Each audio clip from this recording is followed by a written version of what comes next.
Just a little word about Leonardo da Vinci as one of the greatest geniuses of all time.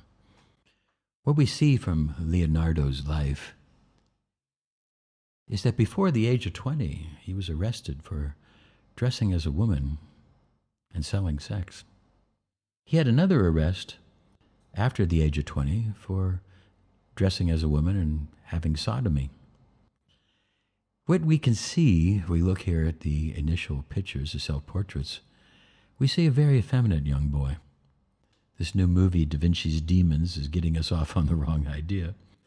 I'm afraid that our friend Leonardo was a transsexual. And we now know that the Mona Lisa is actually a self-portrait as well. If we look at the lady with the ferret, we can see that that's also a self-portrait. Look at the hand, and you see Leonardo's hand, masculine hand. Leonardo had grown up with the ideas of femininity. He was female inside. There's no record of him ever having any female life. There's no record of him ever having any females in his life.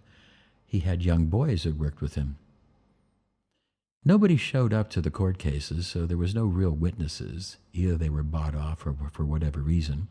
But Leonardo at his time had to take a step back and change his way of life, or else he wouldn't have been able to do the work that he needed to do and to have the life that he wanted to have.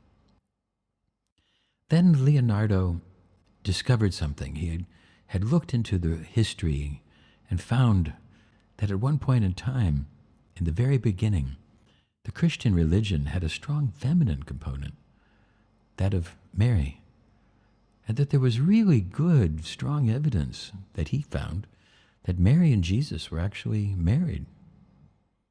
The whole idea of the Code of Da Vinci Code, all this secretness that came out of this. The Emperor Constantine wanted to sponsor the Christian religion, but he wanted a religion that was going to be masculine. So he asked the Christians to take away the idea of Jesus being man and replace it with Jesus being God, and also to take away the ideas of the femininity, the Book of Mary, and other things. He wanted a masculine religion. He found that Rome was getting too weak. Our friend Leonardo had found this, and thereby he started hiding things, like in the Last Supper and different ideas. And we take a look at this and we can see that the person sitting next to Jesus is really female.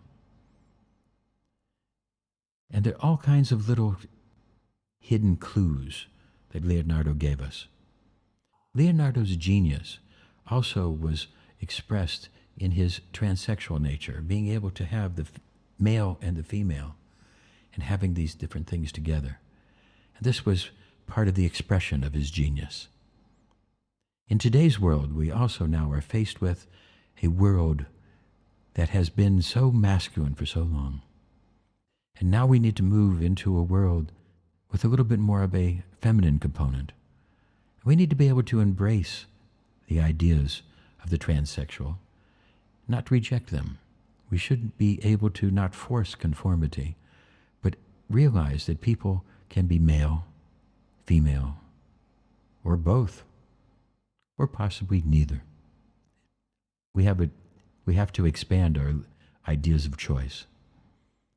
And in so doing, we have to be able to recognize that oftentimes that's where genius lies.